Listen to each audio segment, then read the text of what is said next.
Taste the Daily.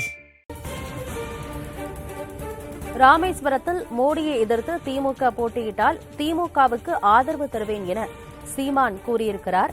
ராமேஸ்வரத்தில் மோடி போட்டியிட்டால் எதிர்த்து போட்டியிடுவேன் என்று முன்னதாகவே சீமான் கூறியிருந்தார். இந்நிலையில் இந்த விவகாரம் குறித்து அவர் கோவையில் செய்தியாளர்கள் சந்திப்பின் போது பேசியிருக்கிறார். அதனை பார்க்கலாம்.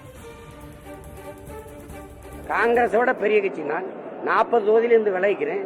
எனக்கு எந்த நிர்பந்தம் இல்லை. நான் முழுக்க உங்களை ஆதரிச்சு வேலை செய்யறேன்னு சொன்னேன். வேற என்ன சொல்ல முடியும்னு நினைக்கிறீங்க? இப்ப கூட ராமேஸ்வரத்தில் மோடி போட்டிட்டா நான் போட்டிடுவேன்றேன். ஒருவேளை நீங்க நேரடியா மோடியை வீழ்த்தி ஆகணும்னு உதயசூரியன் நீங்க கடந்த காலத்துல 5 தொகுதி பாரதிய ஜனதா, 4 தொகுதியை கூட்டணிக்கு நீங்க கொடுத்துட்டீங்க. ஒரு வாய்ப்பா என்னன்னா அம்மா தமிழிசை தூத்துக்குடியில போட்டி போட வேண்டியது இருந்துச்சு. அப்ப நேரடியா தாமரையும் உதயசூரியனும் மோதிச்சு. மீதி 4 இடத்தை ஏன் நீங்க கூட்டணி கொடுத்தீங்க? சிவகங்கை, ராமநாதபுரம், இது கன்னியாகுமரி, இதெல்லாம் எதுக்கு நீங்க கூட்டணி கொடுத்தீங்க? அப்ப நீங்க நேரடியா உதயசூரியன் சின்னத்தில் நின்று போட்டிட்டு இந்த பிஜேபியை ஒழிக்கணும்னு நினைச்சிருந்தா நீங்க 4 இடத்துலயும் போட்டி போட்டு தோக்கடிச்சிருக்க நின்றுக்கணும்ல. இப்ப கூட என்ன சொல்றேன், மோடி ஒரு வேலை சப்போஸ் ராமேஸ்வரத்தில் நின்னா நீங்க நேரடியா உதயசூரியன் சின்னத்தில் கூட்டணி கொடுக்காம போட்டீங்கன்னா அந்த தொகுதியில நான் விளைவிக்கிறேன், உங்களை ஆதரிக்கிறேன். இல்லைன்னா நான் போடுவேன். காங்கிரஸோட பெரிய கட்சி நான் 40 தொகுதியிலிருந்து விளைவிக்கிறேன். எனக்கு எந்த நிர்பந்தம் இல்லை. நான் முழுக்க உங்களை ஆதரிச்சு வேலை செய்யறேன்னு சொன்னேன். வேற என்ன சொல்ல முடியும்னு நினைக்கிறீங்க? இப்ப கூட ராமேஸ்வரத்தில் மோடி போட்டிட்டா நான் போட்டிடுவேன்றேன். ஒருவேளை நீங்க நேரடியா மோடியை வீழ்த்தி ஆகணும்னு உதயசூரியன் நீங்க கடந்த காலத்துல 5 தொகுதி பாரதிய ஜனதா, 4 தொகுதியை கூட்டணிக்கு நீங்க கொடுத்துட்டீங்க. ஒரு வாய்ப்பா என்னன்னா அம்மா தமிழிசை தூத்துக்குடியில போட்டி போட வேண்டியது இருந்துச்சு. அப்ப நேரடியா தாமரையும் உதயசூரியனும் மோதிச்சு. மீதி 4 இடத்தை ஏன் நீங்க கூட்டணி கொடுத்தீங்க? சிவகங்கை, ராமநாதபுரம், இது கன்னியாகுமரி, இதெல்லாம் எதுக்கு நீங்க கூட்டணி கொடுத்தீங்க? அப்ப நீங்க நேரடியா உதயசூரியன் சின்னத்தில் நின்று போட்டிட்டு இந்த பிஜேபியை ஒழிக்கணும்னு நினைச்சிருந்தா நீங்க 4 இடத்துலயும் போட்டி போட்டு தோக்கடிச்சிருக்க நின்றுக்கணும்ல. இப்ப கூட என்ன சொல்றேன், மோடி ஒரு வேலை சப்போஸ் ராமேஸ்வரத்தில் நின்னா நீங்க நேரடியா உதயசூரியன் சின்னத்தில் கூட்டணி கொடுக்காம போட்டீங்கன்னா அந்த தொகுதியில நான் விளைவிக்கிறேன், உங்களை ஆதரிக்கிறேன். ராமேஸ்வரத்தில் மோடியை எதிர்த்து திமுக போட்டியிட்டால் திமுகவுக்கு ஆதரவு தருவேன் என சீமான் தெரிவித்திருக்கிறார். இதுகுறித்த விவரங்களோடு கோவை செய்தியாளர் பிரவீன் இணைந்திருக்கிறார். பிரவீன், கோவையில் செய்தியாளர்கள் சந்திப்பின் போது நாம் தமிழர் கட்சியின் தலைமை ஒருங்கிணைப்பாளர் சீமான் இந்த விவகாரத்தை குறிப்பிட்டு சொல்லியிருக்கிறாரு.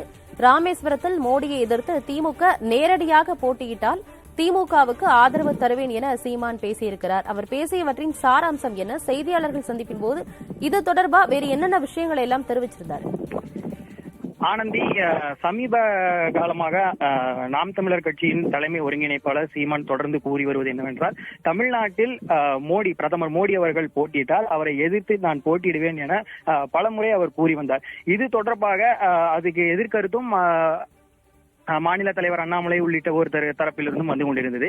இவ்வாறான சூழலில் இன்று பல்வேறு நிகழ்ச்சிகளில் பங்கேற்பதற்காக கோவை வந்திருந்த நாம் தமிழர் கட்சியின் தலைமை ஒருங்கிணைப்பாளர் தனியார் மண்டபத்தில் இன்று அந்த சீராய்வு கூட்டத்தில் கட்சியினருடன் கலந்து பேசினார். முன்னதாக செய்தியாளர்களை அவர் சந்தித்த போது அவரிடம் பல்வேறு கேள்விகள் முன்வைக்கப்பட்டன. அதாவது இந்த பதிலை அவர் எந்த மாதிரியான சுச்சுவேஷன்ல இன்னைக்கு அவர் பேசினார் அப்படின்னா, இஸ்லாமியர்கள் விடுதலை, நீண்ட நாட்களாக இருக்கக்கூடிய இஸ்லாமியர்கள் விடுதலைகள் தொடர்பாக உங்களுடைய நிலைப்பாடு என்ன அப்படின்னு கேட்டபோது அவர் அங்கிருந்து பேச ஆரம்பிச்ச விஷயங்கள் தான் இது எல்லாமே.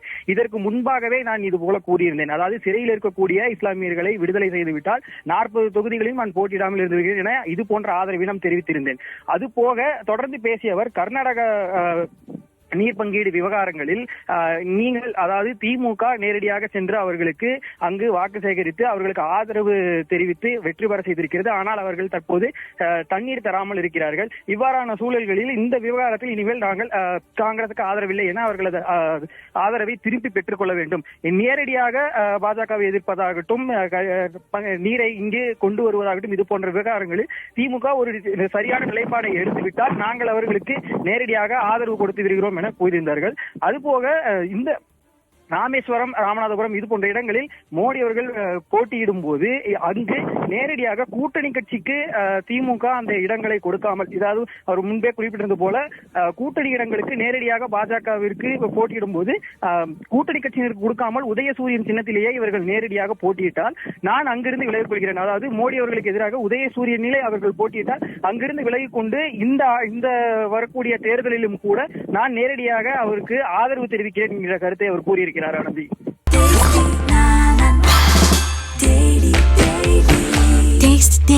Taste the Daily.